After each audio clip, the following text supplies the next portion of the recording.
Hi, I'm Dr. Bertice Berry, and I want to tell you a story.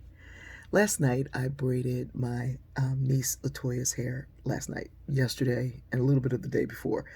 Braiding, when it's done this way with the single braids, tons of them everywhere, takes hours to do. It's painstaking work. It is joyful work. It is meditative work. And we had a good time while we were doing it. We laughed, we talked, we shared stories. It reminded me of all the young women whose hair I've braided throughout the years, and all these young women are my nieces. While I would braid, I would tell them how beautiful they are and how amazing they are, how their hair is fantastic and glorious. They've all gone to do great things, and I would like to believe that some of that braiding had something to do with it. I remember when I was in graduate school, this young woman who was an undergrad asked me to braid her hair, and I said, well, yes. As soon as I have some time, and I found the time, and I braided her hair. And she wanted a kind of an intricate style, and I did it. A week later, I see this young woman, and her braids are taken out. Now, braids can last, when they're done well, a couple of months. And I didn't say anything. I was just like, oh, okay. And she was like, well, I had to take them out because the guy I like said he didn't like them. I was like, oh, okay. Well, I mean, you said you liked them. You said you loved them. You said you thought you looked good. Well, he didn't like them. Okay. A week after that, she comes back to me and she's like, I think I'm going to let you braid my hair again. I said, let me. I don't know if you know, but June 15th, 1865, some people were set free.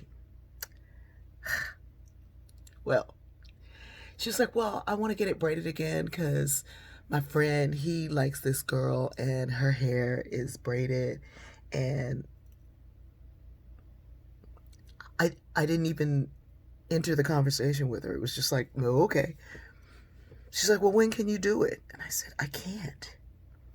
You didn't appreciate it the first time at all. And now you want it again based on what you think someone else would want.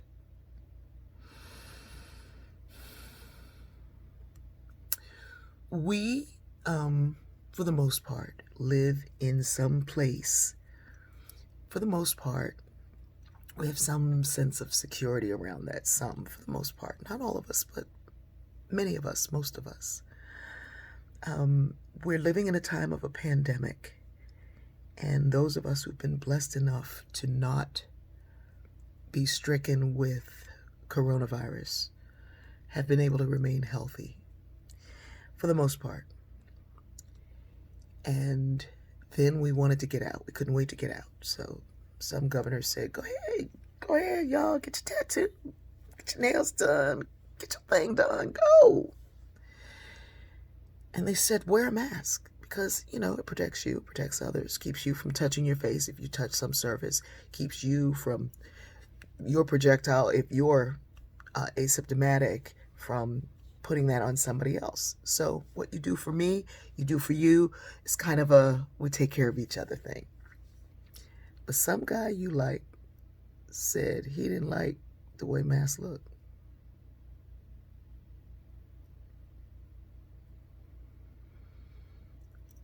Now you all are screaming and hollering about, I don't want to go back in. I don't want to shut down all these cases, but I don't like the way it looks. It really isn't about the way it looks. It really is about loving your neighbor as yourself. It's about, I protect you, you protect me. It's about, this is the smallest thing, this little cloth.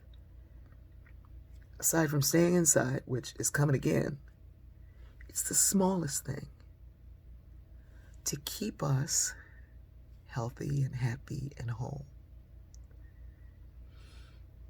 But if I don't know who I am, then anybody can tell me what to do.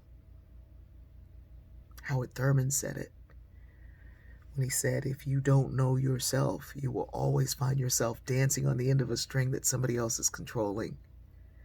And Jesus said it in the Gnostics. Gospel of St. Thomas, if you don't know yourself, you must come to fully know yourself.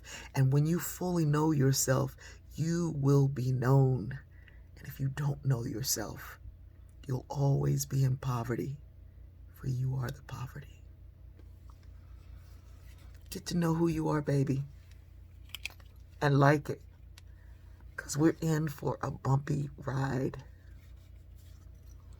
I love you.